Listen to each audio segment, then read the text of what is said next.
Hello, fellow writers. I'm Lewis. That over there is Tolkien, and you have found the Scripturian Society. Hello, everybody. Welcome back. It's so good to not see you, but for you to hear us in your ears. You are welcome. We are so glad this is happening. That over there is your host, Karissa Harlow, aka Lewis, and I'm Ash O'Rourke, aka Tolkien. Wow, I suddenly was like, who's the other one? Wait, what is on your face? It's Ash Wednesday. Oh my God, you're so clever.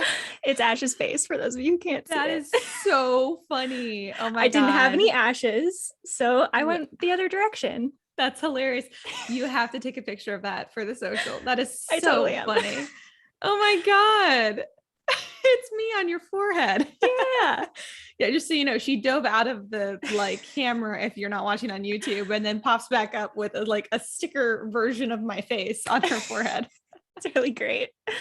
That's it's hilarious. just the right size. I'm glad I did this 2 minutes before we were going to start. I'm like, oh my gosh, you know what I should do? Oh my God. I was about to ask how long you planned this, and it was spontaneous. It was.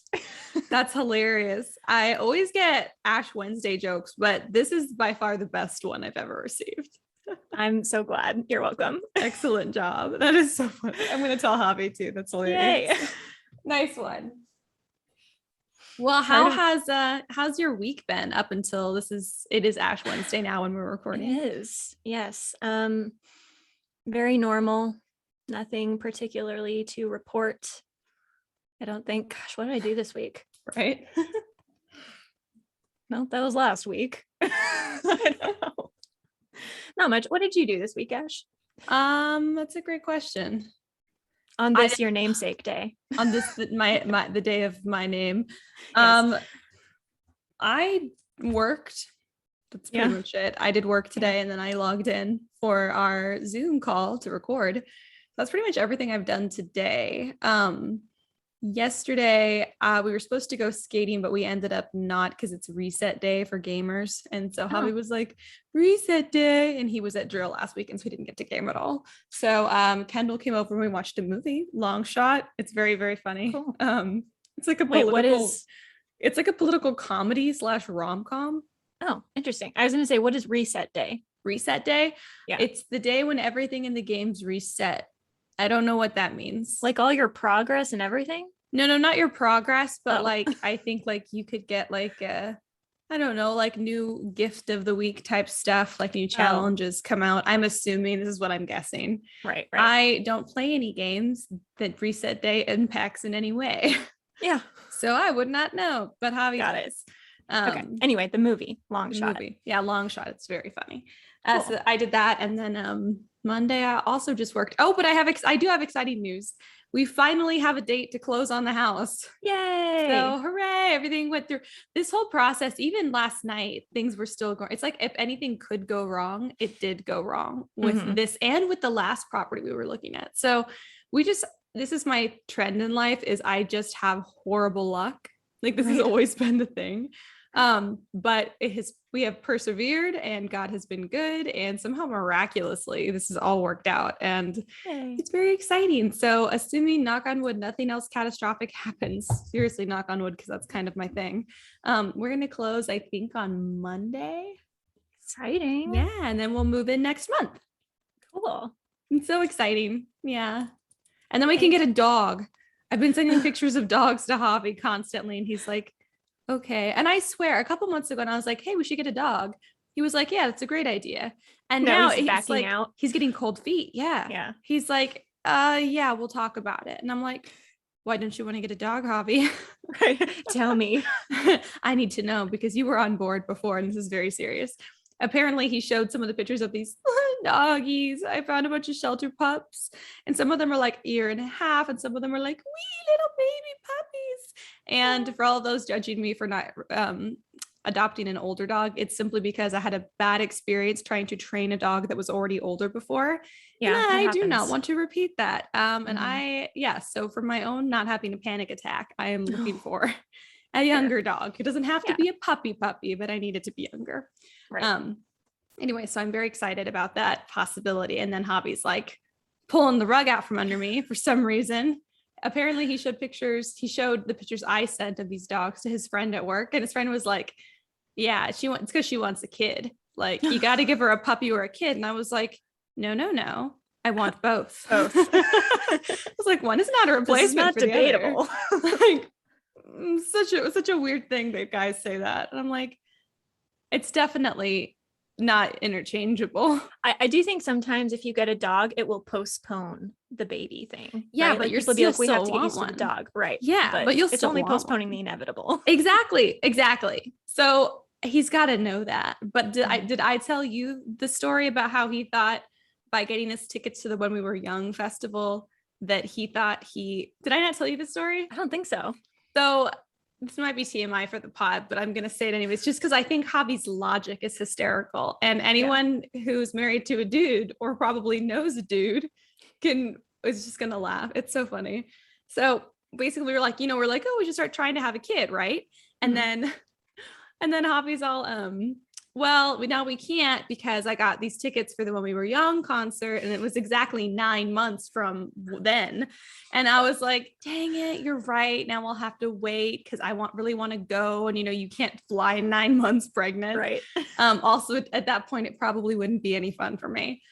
So anyways, so then we went to like a couple of days later, we went to our friend's birthday dinner and all of a sudden his friend starts laughing. They were kind of having their own conversation.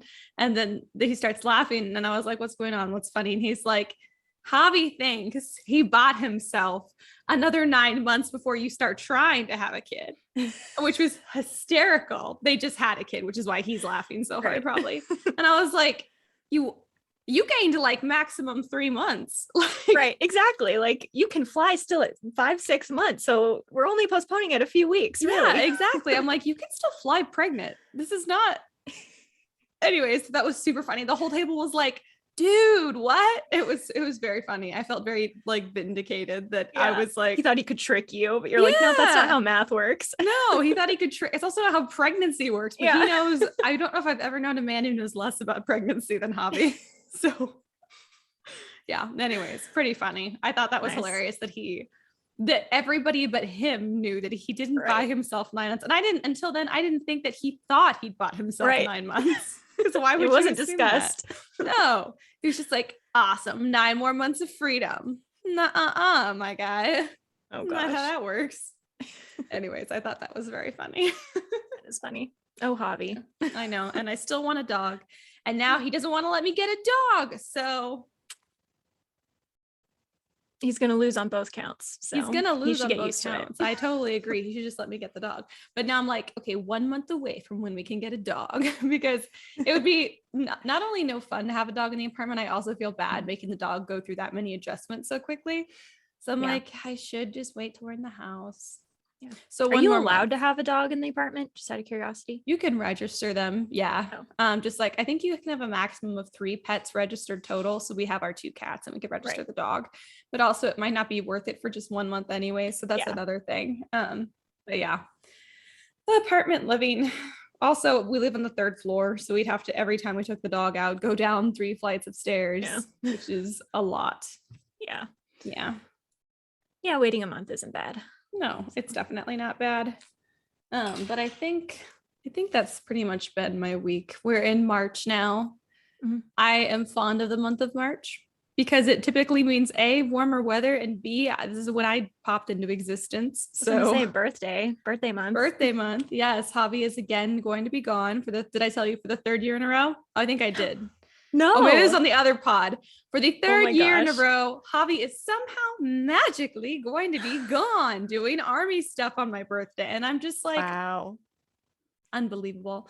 And if he was really good at making up for it, it would be, still a huge bummer, but okay. He's horrible at making up for it. And so I was like, in no uncertain terms, I expect something fantastic. Right. And it's not because I'm being like entitled, like I deserve a gift. It's because the last 2 years he essentially forgot and then did nothing to make up for it. So that's why this year I'm like, this is 3 years combined really of birthdays. That's exactly right. So we'll see what's happened. I guess it was on TPBC, That Pretentious Book Club, the other podcast. I told people they should start taking bets as to whether or not he'll remember my birthday. Because like, I feel like if he forgets again, I get to ask for something like big, like we're going to Universal Studios or something. And I Yes. get that dog now. I was going to say, you could ask for 2 babies. I want 2 babies and a dog, and we're going to Universal Studios. I That feel like sounds that's fair. justified after Yeah. if he forgets for 3 years straight. I agree. Yeah. So that's fun. But I'm going to go to Chick-fil-A because he doesn't like Chick-fil-A. So What? I know. He's How like, could there's you so marry much him? chicken that's better. It was the biggest sticking point, I'll be honest. You are a forgiving, merciful person, Ash. I don't know about merciful.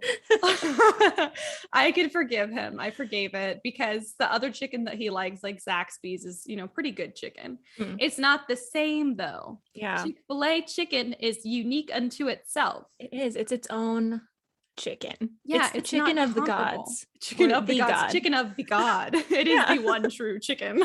Capital God, chicken of the god. Yeah, it's true. And a lot of people are all Chick-fil-A, and half of the stuff they said I've looked up and isn't even true.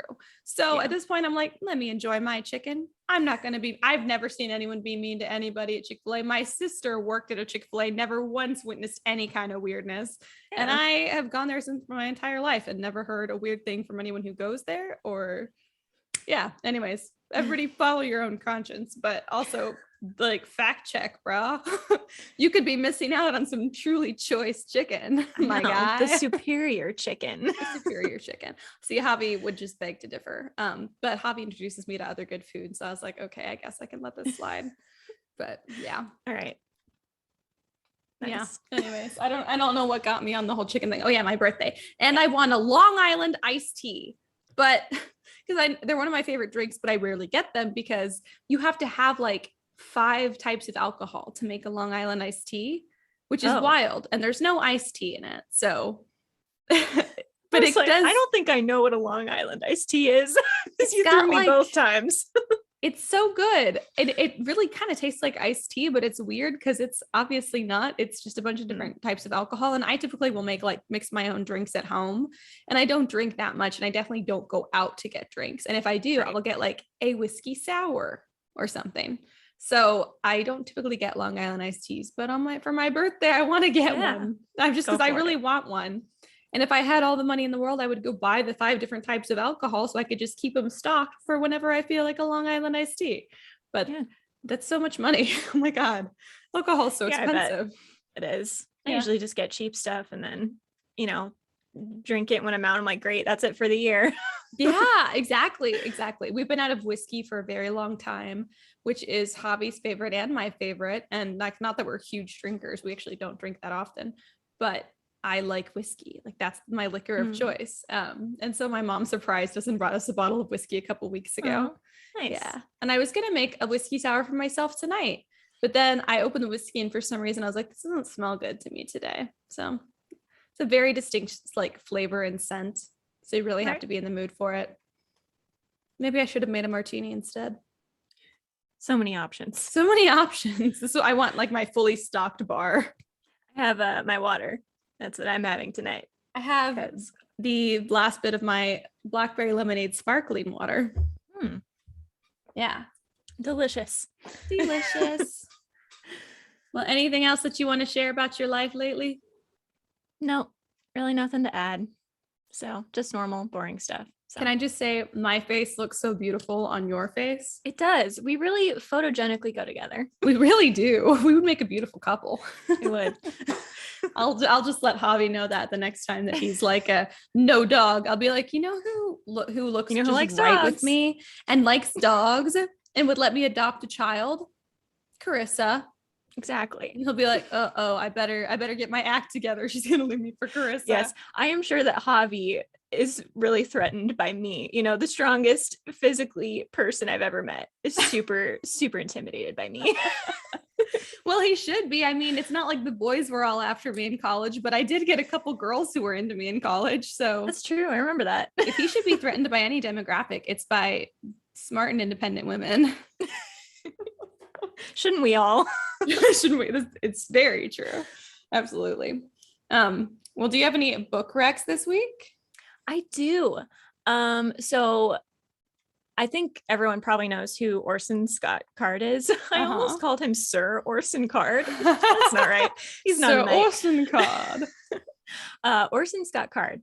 And I have not read the Ender's Game series, but I read the three book trilogy, Pathfinder. Mhm. And so I just finished the third book, which is called Visitors. Mhm. And it is so good. It's definitely more like, it's sci-fi, but it's also very like theoretical and kind of like, I don't know. It's kind of like a sci-fi Brothers Karamazov, if that makes any sense, where it's like a bunch of musings and moral musings and like Interesting. theoretical like thought experiments, but in a sci-fi world. And I Yeah. really like it. So Interesting. if that's kind of your thing, I would recommend the trilogy. It's very good. Huh.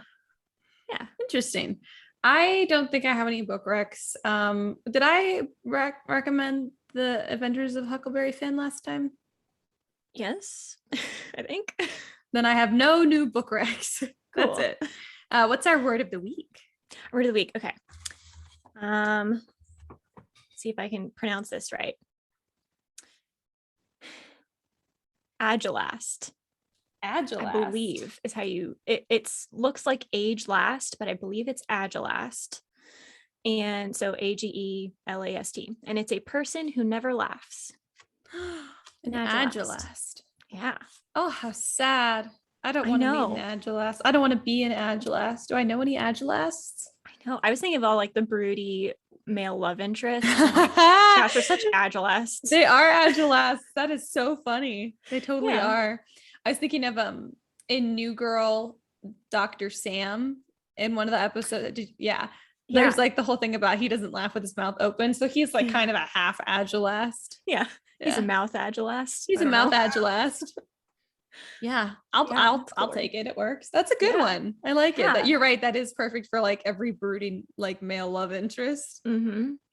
So I mean, it could be an insult, it could be a descriptor, it could be a point of fact. Who knows? It's so versatile. I need to start like really daily incorporating our words of the week in my conversations with Javi, because there's like a lot of just like normal stuff he doesn't recognize. Like I said, pride cometh before a fall today. And he was like, what are you talking about? What does that mean? And I was like, pride comes before a fall. And he was like, what are you talking about? And I was like, have you never heard that? And he's like, no, I've never heard that. And I was like, how? I know. I've never met a person who'd never heard that. Never heard pride comes before a fall. Yeah, it's so weird. Wow. Anyways, super funny. I'm gonna try. And yet he knows all the slang. Yes, he has the weirdest like knowledge. He has so much. He's very smart, got great grades. He's like super intelligent, which I think probably surprises some people because it doesn't seem like he doesn't seem stupid, but he doesn't seem like he doesn't seem intellectual. Yeah, but he actually is pretty intellectual. Yeah. I mean, or he has the capacity to be. But yeah, with language, it's weird. I'm like, how? The things you know and the things you don't make any sense. Exactly. It's so weird. But he has way more instances where he can say like yeet and other things that I don't really understand. So. I prefer knowing Agilast, but I mean, he can have the slang, but I mean, to each his own. Well, and that's why you and I, our personalities are that of an intellectual. He has the skill set of an intellectual with the personality and interests of like a gorilla. I was going to say 12-year-old, but sure. Yeah, 12-year-old, like a 12-year-old gorilla. Yeah. How long do gorillas live? Is that old or young? I have no idea. I feel like that's young adult. I would think. I don't know. Do any of our listeners know a lot about gorillas? Are any of you gorilla experts? Anyone? What's the word for a gorilla expert? There's definitely a word. It's something ologist. A gorilla expert. I don't know. A gorillologist. A gorillologist. Remember how I was saying we were intellectual a minute ago? Yeah. See, the trick to being intellectual is just saying things with confidence, even if it makes no sense. Someone who knows about gorillas, it's a gorillologist, of course. Yeah. You mean a gorillologist? Yes. Yeah, sure. A gorilla expert. A gore expert. A gore expert. Yes, of course. Obviously. I know what that is. Pride cometh before a fall. Yeah. Just say things like cometh a lot and then you sound very smart. I don't even know if the phrase is even pride cometh before a fall. I was trying to be cheeky and funny when I said it, but it just totally like fell flat because he doesn't even know pride comes before a fall. So. I think it is. I think it depends on, because it's in the Bible. So I think it's in certain versions of the Bible. That's how it's pride cometh in the King James version. Yeah, probably. Yeah, that was another thing. Javi was like, there are different versions. And I was like, my guy. Oh my gosh. So weird. I'm like, your bio is a Bible verse on Instagram. Yeah. Have you read which one his is? No. Okay. Is it like the text or is it just the verse? Like It's the text. I'm gonna read it to you because Okay. if anyone is like, I wonder what kind of person Javi is.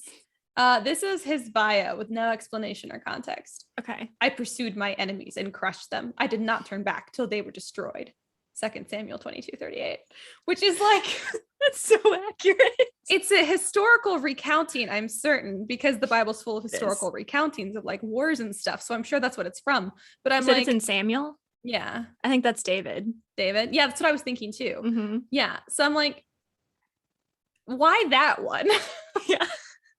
I mean, why not that one? It's kind of like the Tim Hawkins skit, right? The comedian where he's like, I totally forgot my favorite Bible verse one day, so I just put a random one in, and it was like, oh, this pain in my loins.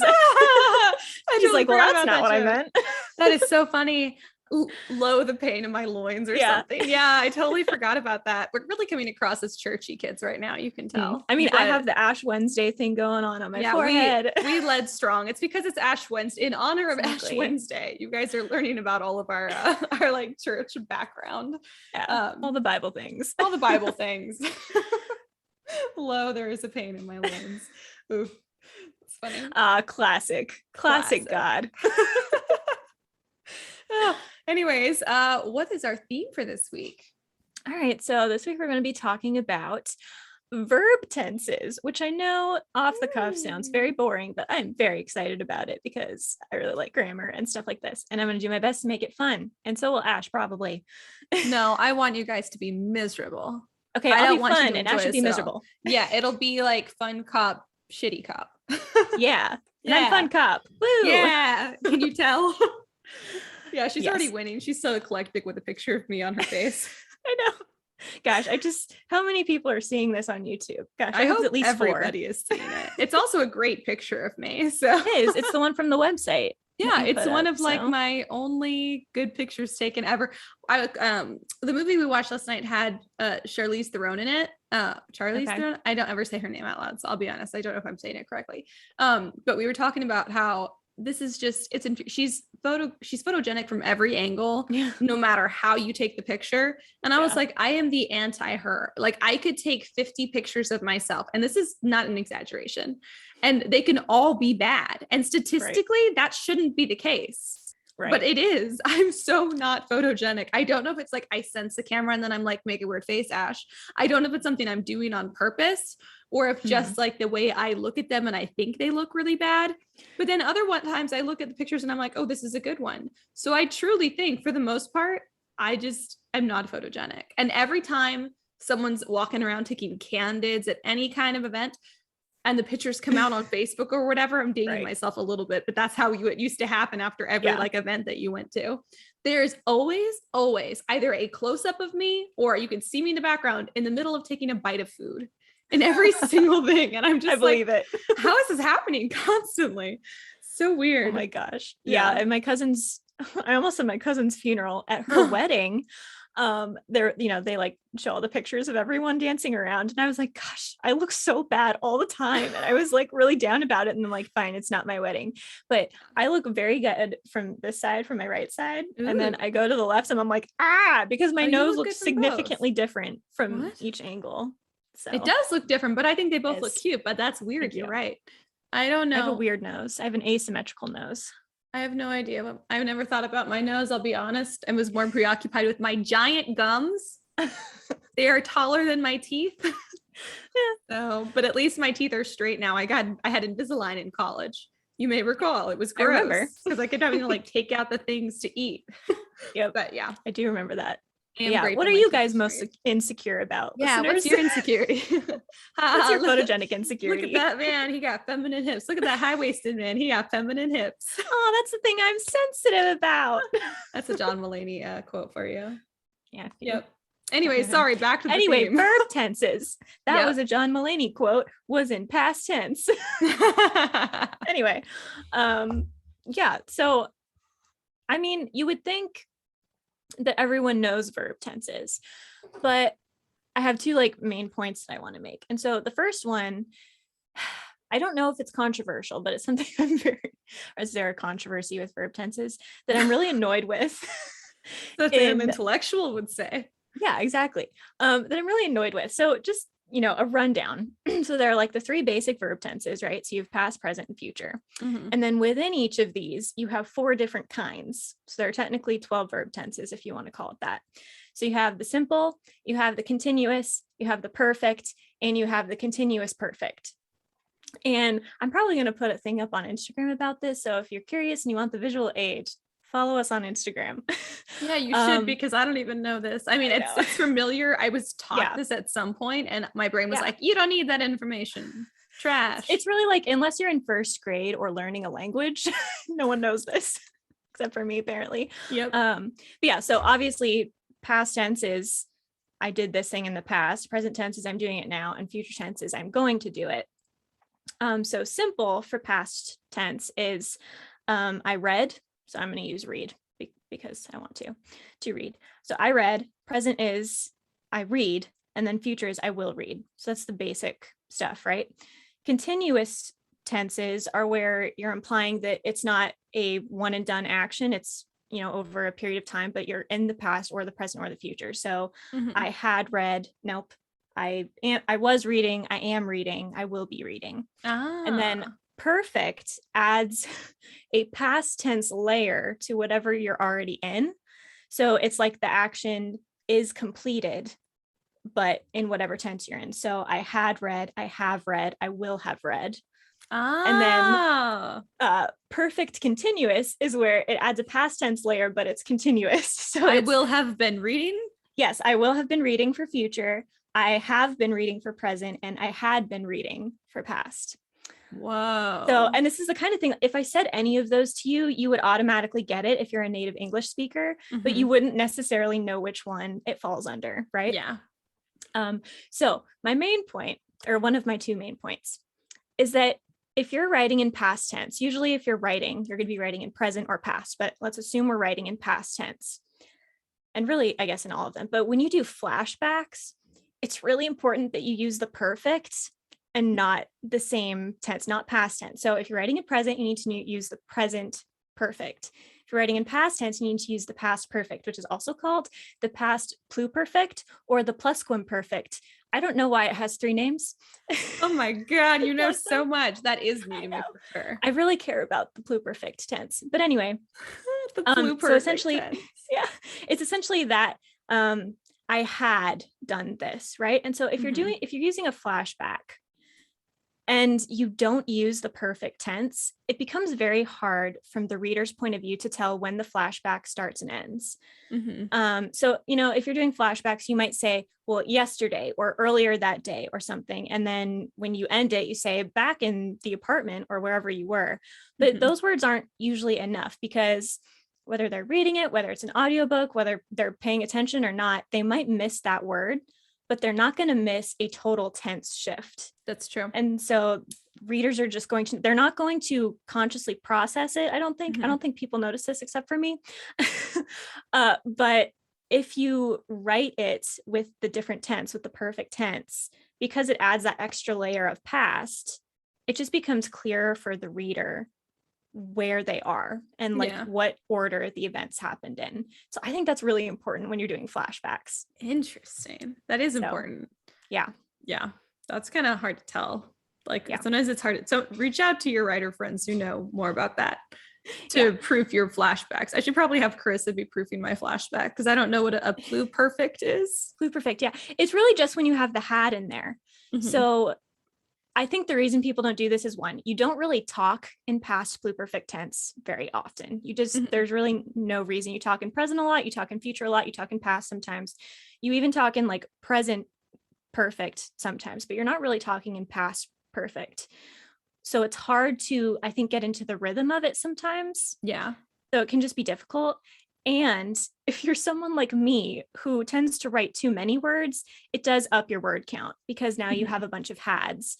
Yeah. And so all your verbs are essentially double the word count that they would Yeah. have normally been. At some point, I had somebody look over my writing and they were like, don't say had so much. And they like took it out. And so I was like, wait, I'm not okay. What? And ever since then, I'm like, I know I'm doing this wrong.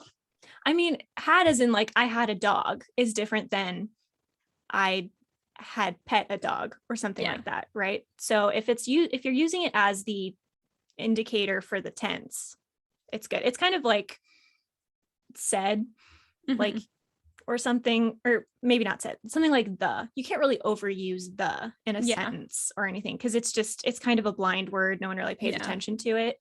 And so had, when it's being used as a verb tense, is going to, people aren't really going to notice it as its own word. It's just an indicator about how you perceive the verb, if that makes any sense. Yeah. It was something like, I used to say like, I had been blah, blah, blah. And they were like, just say was. I was blah, blah, blah. It depends. It depends on what tense you're writing in. So confusing. This is so hard. And one of the things, gosh, it's so hard because so many like traditionally published books that I have read don't do this. They don't use the perfect tense when they talk in flashbacks or about things that happened in the past. They just continue using present tense or past tense or whatever, they were already in. And that's really frustrating and annoying because I don't think it's even grammatically correct. Yeah. And it's just confused. So I guess when it comes to grammar rules, there are grammar rules and then there are clarity rules, right? So like, unfortunately, the Oxford comma is merely a clarity rule, right? It just makes things clear. But something like using a question mark at the end of a question is a grammar rule. You're wrong if you don't have it. Yep. I don't know what the perfect tense. I feel like it's a grammar rule, but it might just be a clarity rule, even if it's just a clarity rule. Please clarify. Yeah, it might technically be a grammar rule, but I think it's treated like a clarity rule. Exactly. And for that reason, it should be followed anyways, except for, and this is always my big, what do you call it? Exception. This is always my big exception to grammar rules is if it's in dialogue, it's okay to break the rule. You still want to be clear. It wants to be, it needs to be clear what your characters are saying, but people don't speak with grammatic correctness hardly ever. So it's okay if you're breaking those rules in dialogue. That's about it though. Like if, like Chris is saying, like if you're indicating a flashback or you're narrating the story and it needs to be in a, perfect, blah, blah, blah. You just call it perfect.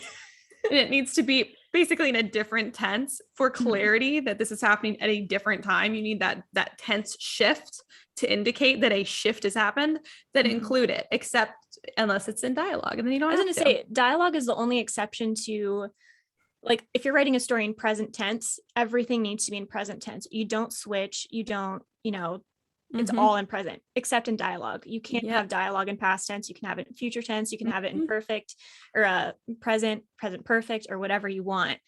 Dialogue doesn't count because it is what people are saying. Yep. And so it can be grammatically wrong and it can, not follow the same structure. So like if you're writing in third person, dialogue can still be in first person. Yeah, it should be. So, right. Yeah. This is something where I see a lot of people get confused, and even some of my past editing clients, because I would give them a note, like in my first round of edits, that was something like, there's a lot of grammar mistakes. Because there are so many of these mistakes, it's become unclear what you mean. You need to reduce those. And so then on the second draft they'd give me, everything would be just perfect, clean, no grammar mistakes, including in the dialogue. So then you get really stiff, disjointed sounding dialogue, because if we were to speak with absolute grammatical correctness in dialogue, we would sound like such snobbish robots. Like you would not sound like a normal person, or you would sound like you're trying to put on a facade. So and that's too like what I mean when I say we don't talk in past perfect. I think that's why people really struggle with it. And also, if we do talk in past perfect, we tend to use contractions. So like I had said becomes I'd said. Yeah. And so we just skip it over and we really only process it as I. Yep. And so we don't really process the had, and so we don't know how to write it as well. So I mean, That's true. I think here's the bit, perhaps one exception to the exception. If because so sometimes like when you have a character whose native language is not the one you're writing in, so in our case English, if you have somebody and the character was like traditionally taught this other language, like they didn't just pick it up on the go, that's something where you could make use of much closer to perfect grammar. Yeah, because they'll be stiffer about it. Yeah, because their language will sound a little stiffer, because if they were classically taught it, then they're going to know those rules and they're going to follow those rules, even though native English speakers don't, or people who naturally assimilated the language, they probably won't do that as well. Yeah. So that's what because I know sometimes it's hard to indicate that a character is not speaking their first language. And sometimes we try and indicate it in really just like cringy ways instead. But I think that's a great way to do it. Yeah, I agree. Because I mean, if English is your second language, you probably know more about the strict rules of English than most native English speakers, because you had to learn it more like actively as you were older, probably. And so it would be funny if you had someone who kept like correcting like native English speakers who's like, or would just like mutter to themselves like, they didn't use the pluperfect tense and they should have, and they didn't. That'd be really funny. I know. I like that. Someone do that. Everyone do that. Everybody do it. Everybody do it. No one wants to be like a grammar Nazi, but gosh, I get a lot of joy out of being one. See, I don't, because first of all, I'm just not that good. It's remembering a lot of rules. It's the same reason I don't like games. I don't like to remember rules because I'm not good at remembering rules, which is probably another reason all of my books are so heavy in dialogue or thought dialogue, because I can break all the rules and it doesn't matter. And I can even make words up. And guess what? If people know what I'm saying, it worked, because we're writing for clarity, not necessarily for correctness. Yeah. I think you can do that in your narration as well. You can to an extent. If it's on purpose and for a purpose. If it's on purpose and for a purpose, you can. Exactly. But your overall rule is, first off, clarity. And then second, are you making any really cringe grammatical mistakes? Yeah. And are you aware of what rules you're breaking? Because it needs to be intentional. Yeah, fundamentally, you should never be breaking a grammar rule unless you are doing it on purpose and it's making the sentence clearer. So I'm thinking about like The Sound and the Fury, or like anything Faulkner wrote, where he writes with the accent and with the incorrect grammar that a lot of Southerners used at the time. And so that contributes to the story. It's not that Faulkner didn't know how to talk. It was that he was indicating how the characters were thinking and speaking. But same if with you're Adventures writing of Huckleberry Finn, it's also narrated by a child, from a child's perspective, so not in an uneducated child in the South. So not only do you have a bunch of like Southern slang and accent indicated there, but it's also a child without any education, so it's very simple. Yes.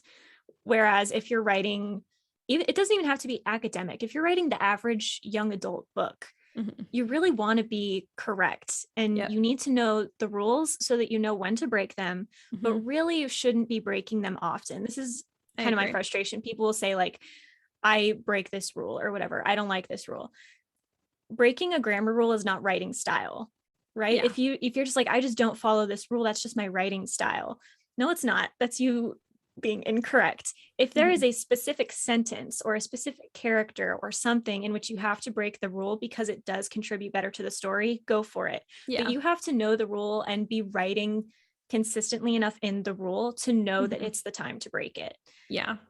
So I was thinking about this too. I think when you write in third person, you really need to follow grammar rules a lot more closely. True. But I think first person, because especially when it's first person and it's really from very deep inside like a character's thought process, and very close. And it's very close perspective, then maybe you can get away. And this is, again, you have to be intentional and know which rules you're breaking, and still don't break the ones you don't have to.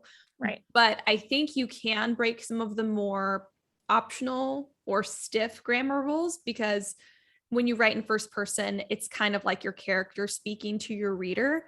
And so it's more like dialogue in that sense. So you can play with that a little bit more, which is also probably why I've gotten away with not remembering all of the grammar rules, is because I typically write in first person. But it is getting me now, because I'm trying to write this book in third person and I'm realizing I don't actually remember what is grammatically correct or not. And it does really matter in third person. I mean, it matters all overall, but really for third person, you don't have much flexibility. Yes, I agree. And if you are going to break a rule, kind of like with Faulkner or Mark Twain or any of that, it needs to be consistent throughout the story. You can't just break the rule for a chapter. Yeah. So if you're doing it consistently and assuming you're doing it on purpose, it's going to work. So like if you're doing past tense, writing in past tense, and the whole story is in past tense, that's great. There's nothing wrong with present tense, but if you're writing in past tense, you can't just be shifting into present all the time. Yeah. And so the same is true if you're going to be, writing in an accent or doing anything else. It has to be consistent throughout the story. Yes, especially if you're writing in an accent or something. Like really, you can't switch that or drop that. And I mean, it's also the same kind of with your whatever written voice you start with, you want to be consistent with. But just like one of the most obvious ways to see that is to look at are you breaking rules on purpose? Then break the same rules the whole time. Right. And don't keep adding new rules that you're breaking. Stick with the same ones you're breaking. Yes. Yeah. But please, if you're doing a flashback, just use the perfect tense. Yeah. And if you have questions about it, you can reach out on our writing group. And I'm sure that Karissa would be happy everything to help. about it. Yes. No, I mean, I'm sure I don't know everything. You know so much more about it than I do. We went to the same school. We got the same degree. It just did not stick in my brain. I also feel like you enjoy it. And I hate learning rules. This is my problem in general is I just hate rules. So yeah, I know. And a lot of times, on like Book Talk or Instagram, writers will say stuff like, oh, I'm a writer. That doesn't mean I know grammar and all this stuff. And I'm like, I do. You do. I know basic grammar. Me. Yeah. But you know, yeah. There's kind of like this internal war among writers, like people who identify themselves as like, I'm a grammar perfectionist. And then ones who are like, I don't need to know anything about grammar. And the honest truth is you should typically be somewhere in the middle. I mean, for yourself, for your own enjoyment, you can be one or the other. Like I am very much I don't need grammar rules. And you're very much like, I like to know all of the rules. But as writers, we all need to be kind of somewhere in the middle. Like we need to know the rules, but know when to be flexible with them. Yes, exactly. And if I don't know, if I'm saying all this and you guys are stressed out, don't be. If you are on your first draft, you do not have to worry about staying in the same tense. Like heck no. I'm such a past tense writer, which is probably why I feel a lot about the pluperfect tense. But if you're writing, if I try to write in present, I will shift back accidentally into past tense. Like it just happens. That's okay. If you're on a roll and you're writing and you shift into a new tense, that's where editing comes in. So you don't need to be worried about it on your first draft. If you're writing a flashback and you're like, gosh, am I supposed to use had here or not? Don't worry about it until it comes to editing. Yeah. And then just make sure that you know where the flashback starts and where it ends so that you can be clear with your verb tenses. Yeah. The important part is getting your story on the page. And then after that, like run through. And if you can fix some of the grammar mistakes yourself, do it. And then if you can't, that is okay. That is why editors exist, is because we know that not every writer has the type of brain that can recall and know how to apply all the grammar rules. So that's what, if you're still unsure about the grammar rules, it is not at all like a ding on you or your character or your talent as a writer. That's just where that's something you probably are going to want to invest some time and maybe money in, is to hire an editor who does know those things. Yep. That's what they're there for. So exactly. I mean, those of us who know grammar rules still hire editors. So it's no shame in it, just for you, so that you have more control over your story. It's good to be familiar with if you can. Yeah, I agree. But I don't know. It just frustrates me because I do see in like traditionally published, professionally published books, they don't, like big authors won't shift over into the perfect. And I'm like, is this because publishers think, because I mostly read YA, is this because they think teenagers are dumb? Is it because no one's doing it and they're just like giving up and they're like, this is too much effort? I think it's that they don't care about the grammar? I don't know. I get, it's probably the second. And that just so frustrates me. Like, I know that if you ever take an English class, I know that language is like a fluid thing. It's not supposed to stay stagnant or static, right? Like the rules can change and the definitions of words change and all that kind of stuff. But I don't like it when we just collectively decide that we're going to be lazy about something and then drop the rule.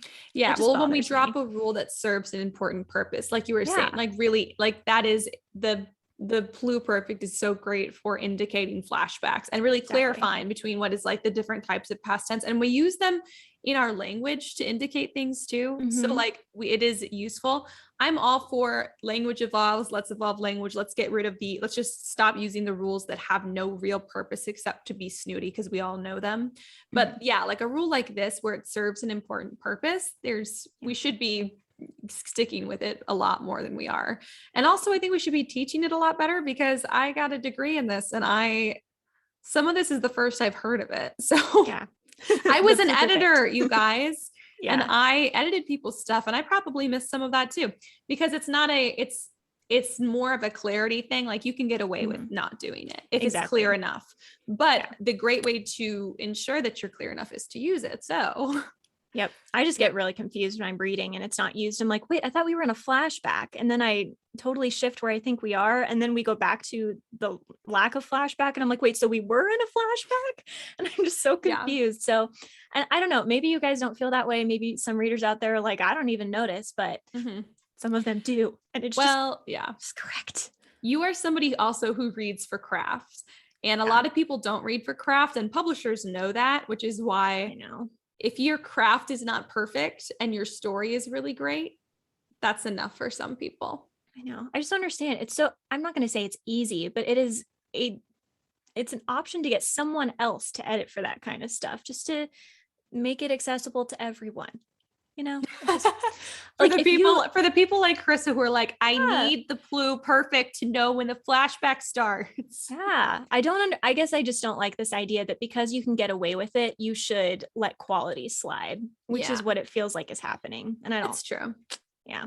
I agree. If you can create something that's the same quality content as something that follows all the rules, go for it. But the reason we have a lot of those rules is because they automatically make the quality so much better. So it's hard. And that's where also just get a lot of eyes on your work, because if you're like, I'm not great at grammar, I don't know if this is clear or not, just get a lot of eyes on it. Yeah. You know, someone out there will be able to tell you. If it's super, super clear and you're not following all the grammar rules, but it's really clear, maybe it's not a problem. But if it could be clearer, hopefully one of those people will be able to tell you, hey, you could make some changes to the grammar here and there. And it's really gonna increase the quality level and make the story a lot clearer and communicate it much better. Yep. I agree. Okay, I have a second point. Are we done with this point? Yes.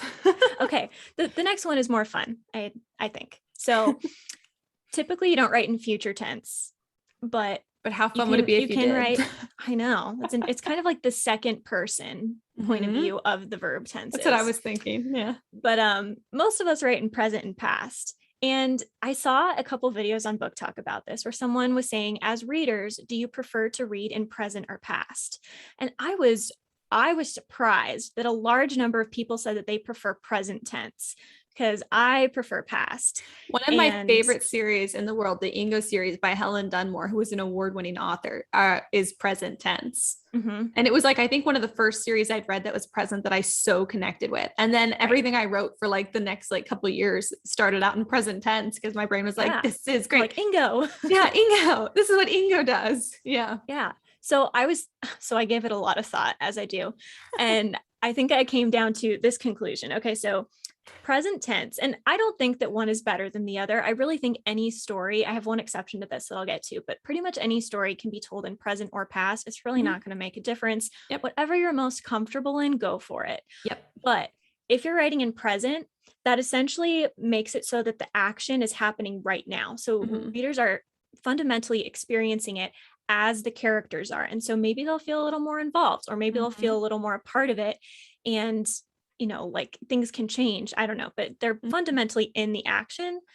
Past tense is telling a story. Because you are talking about something that has already happened. And so I just think that because I really liked storytelling from a young age, I went past, and now my brain just functions on past tense. Because if your mom picks you up from school and she's like, how was your day? You talk in past tense. You don't talk in present. You're telling a story. And so I think I just got really into that vibe really early on, and I now cannot undo it. Like, it's so Yeah. hard for me to write in present tense. Yeah. Academic essays were really hard for me to write because of that for a while. Are they Yeah, supposed that's to be true. in present? Yeah. So Yeah, they are. Yeah, that's yeah. true. That is tricky. Past tense is definitely more natural because, yeah, like you said, we speak in past tense when we're telling stories too.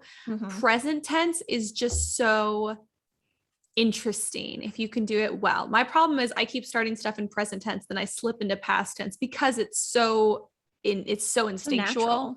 Yeah. And then you have to try and drag it back over, and then you have to read like line by line, word for word. Okay, where did I mess this up?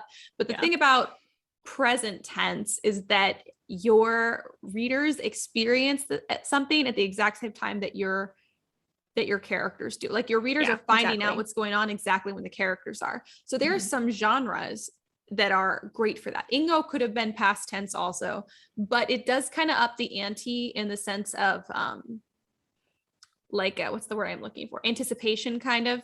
Yeah. So it's really great for like thrillers and mysteries. Yeah. Because it hasn't happened yet. The end hasn't happened yet, even from the reader perspective. Yeah. So you don't know how, like, you don't even get the sense that someone who has survived this is telling you the story because you don't know. Right. So it does kind of raise the stakes, and it really ups the anticipation. It is not for every story. Not every story needs to be in present tense, I don't think. Right. But there are some situations where it's great. And if you write naturally in present tense, go for it. I mean, Ingo is not a thriller, and I loved it. It's also it's from kids' perspectives, and kids tend to also be very in the moment. So I think for that reason, it worked amazingly well too.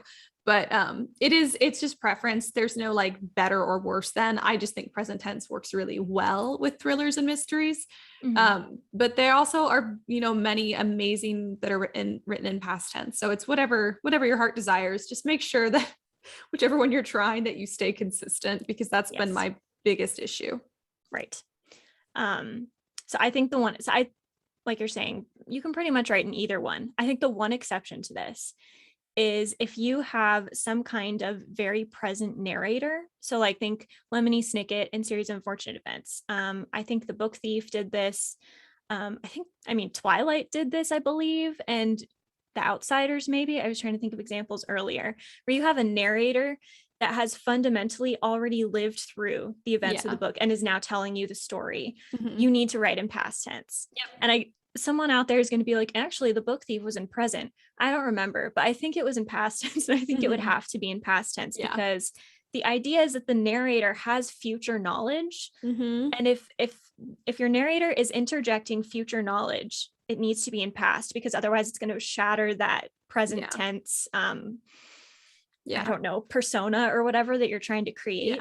And having it in past tense really does make it feel like that person is telling you the story. Yeah. So if your narrator is omniscient or limited omniscient, it needs to be past tense, because I think so.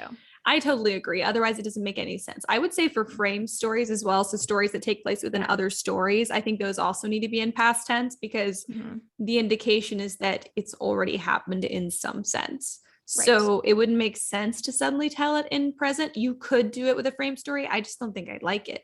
I think it would feel wrong. It would feel out of character for what a frame story is. Yeah. It kind of shatters that illusion. Yeah, it does. And it's all about the illusion. So whether you're giving the illusion that your narrator has already experienced or lived through, or is omniscient or limited omniscient, so they know more, then you want present tense. If you want to give the impression that no one has experienced this story yet, then present tense. Reverse. Yeah. You said present.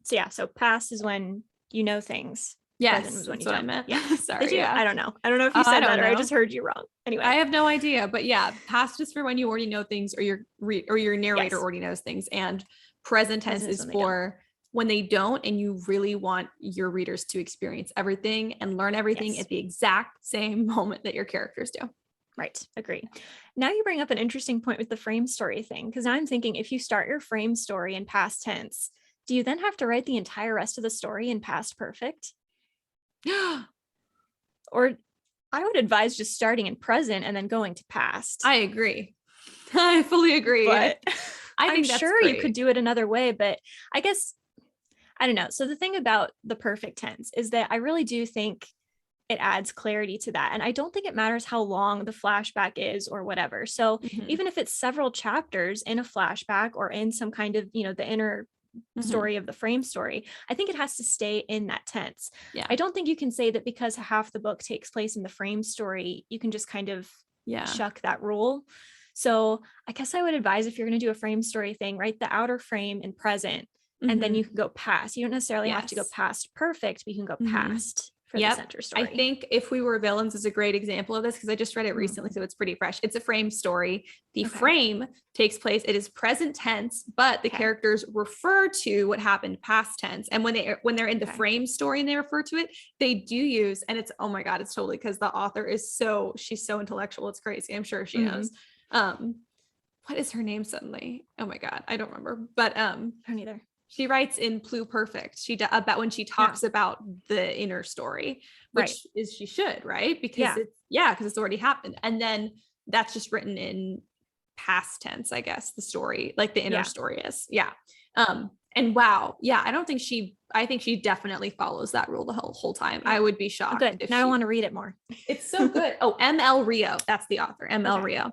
And if you follow her on Instagram, you're just like, oh my God, like she's so smart. It's crazy. Yeah. She's getting her PhD in like Shakespearean literature or something crazy like that. I forget. But cool. Yeah, so she definitely knows, and it shows, and it is an impeccable book. I mean, it's in my like top 3 favorite books because it's just impeccable. You who read for craft, you're gonna die like when you read it. It's amazing. It might be the most well-written book I've ever read.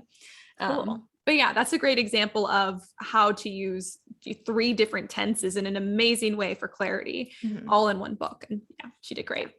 Yeah, I just think if whatever the frame story is, if it's like, a book wide frame story, if it's a character telling a story amongst the rest of the story, whatever it is, I just think your tense needs to change so that readers understand what's going on. So yeah, I didn't even think of frame stories before, but that's a good example. Yeah.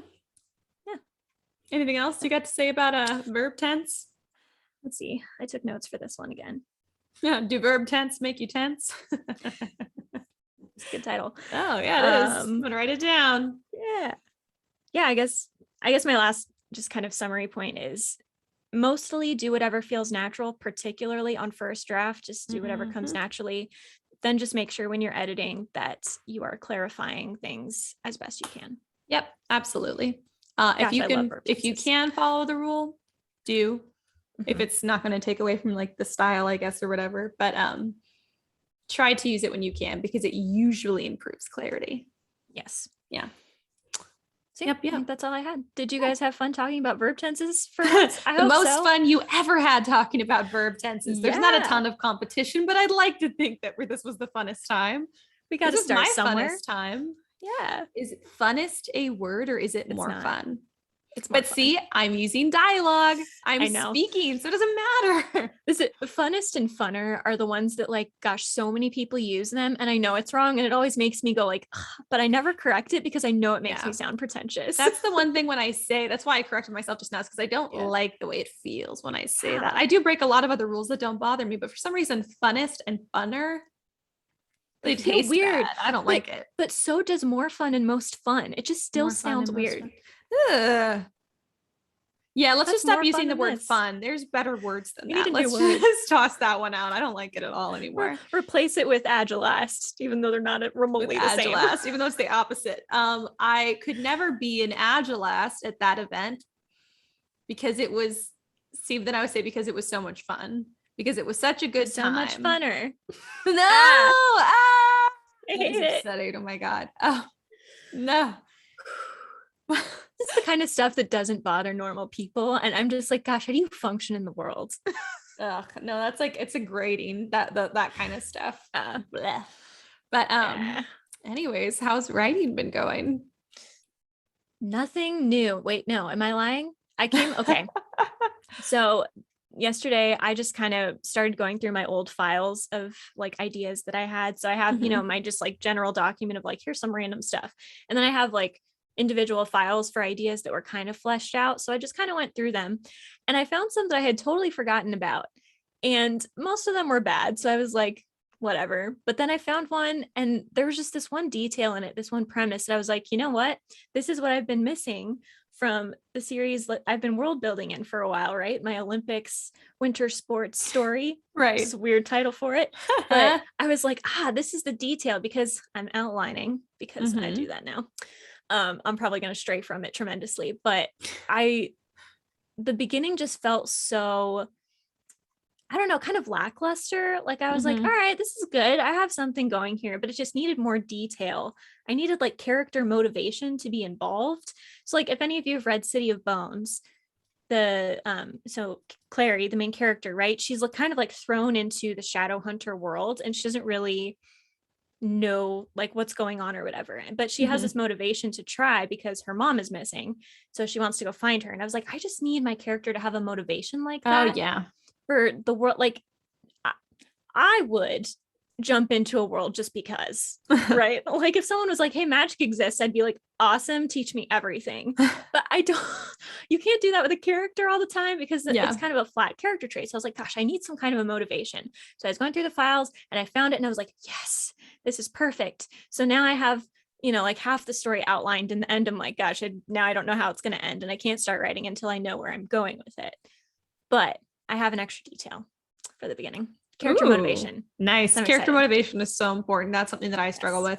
I think once again, with this book that I am working on, I think I finally gave a character just like excellent motivation. Just all around. I've got everyone's motivations figured out, which is great. But the thing is, it's in third person. So it's so taxing to write, because I have to use my brain so much more, and everything does have to be so much more correct than when I write in first person, and it's really hard. So I haven't written any more, because I have to really be inspired and have a little bit of time at least, and also have the brain power. And lately my brain has just been zapped, but it's so much more challenging than everything else I've written, because pretty much everything else has been first person, so it's just easy. This is a lot harder.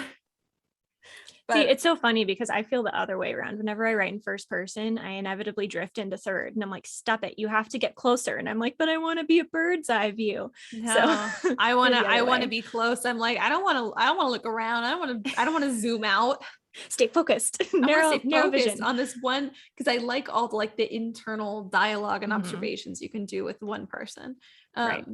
Yeah, but oh well. So I haven't really made any progress, but I still think that there's a lot of potential with the story. Yeah. Anyways. Is it in past tense or present tense? It's in past tense. Past, yeah. For a second I was like, wait, what is it? I think it's past tense. This is actually something I was struggling with the last time I was writing. I was like, should it be present tense? But I think no, because I think it's going to be a limited omniscient narrator, so it needs to be past tense. Yeah. And I mean, fundamentally, you can really make either one work. I don't know that one is better. I mean, first and third person point of view is going to change your story. I don't know that past and present really changes your story a lot, because if you look at I can't remember, is Harry Potter present or past? I can't remember. Shadow and Bone, can't remember. Percy Jackson, I think that one's present, but can't really remember, because it's not the kind of thing that sticks in your brain as much. So it's really more about the author's choice. I don't know that readers will notice as often, unless they're really big readers like the people on Book Talk that said they like present tense. Yeah, for the most part, most of your readers are not going to pay attention. They'll know if something feels unnatural, and that's about it. They're probably not even going to think about why. So if everyone's reading your book and saying, this feels totally natural, I love it, no notes, good for you. Done. I guess. Doesn't matter if it's past or present. Yeah, seriously. No. But I also, extra note, I'm been playing around lately with the idea of doing like dual points of view. I don't know, this is kind of a spoiler, but it'll be forever until this book would ever come out for anyone to read, where you do a dual point of view, and then it turns out that they're from different time periods. So you think that they're happening at the same time, but then it turns out they're not. Oh my God, I love that. Yeah. And so I think for this story that I'm kind of working on, I'm like, I think I could pull it off for at least the first book, to kind of trick people into thinking that someone is alive or dead that isn't supposed to be alive or dead. And so I'm excited about it. Oh my God, I love it. Yeah. Oh so my God, that's awesome. It's kind of playing into the idea that I went through and found. But cool. That's also cool. That'll be amazing. That'll be awesome. I've written multiple perspectives before, but I've never done it like that. But I love that idea. Yeah. Oh, that's I've always fun. wanted to, but I've never had the right story to do it in. Mm-hmm. I I have a lot thought, of stuff like that. yeah, I thought that Strange the Dreamer, if any of you have read that, I thought that's what that one was doing for a while because it's 2 points of view, but it's not what it's doing. So I do love that book, but I was like, but what if it had been? And so I just really like that idea now. I might have just written on my nose. I didn't know think my so. I just pen scratched my forehead, so now it's clicked. all super red, I'm sure. But Oh, it's I don't nice know. how the camera, I just like made the most horrible faces. I got close to my camera. It's nice how the computer webcams hide some of my facial flaws. I know. Say I was usually if I like scratch my skin even slightly, it's like red for hours. But this Yes. camera won't even show. I mean, it's showing a little now, but not really. Oh, Yay. not really. Nice. Well, anything else about writing we want to share with the peeps? Nope, that was it. Sweet. Me either. Well, Cool. if you guys want to hang out with us during the week, you want to chat about writing stuff, you want Karissa to explain to you what a pluperfect is. By the way, there is a character in fairy tale named Plu. It's adorable. It's this little like celestial dog creature, and that's all I keep picturing. Oh my gosh, I'm absolutely gonna name my future pets based on verb tenses. Oh my gosh, that's amazing. I'll have pluperfect, and I'll have, I don't know, none of the others really sound like names, but I'll make it work. You should. Go on. And you can call it Plu. Yeah. Oh, it's so cute. Oh my God. Now I want to name my dog Blue. Hobby. Anyways, so if you would like Lewis over there to explain to you pluperfect, how to use it, when to use it, verb tenses in general, or anything else, I'm sure she'd be happy to. I can answer your questions as well. My skill sets are not as intellectual as hers. They just simply are not.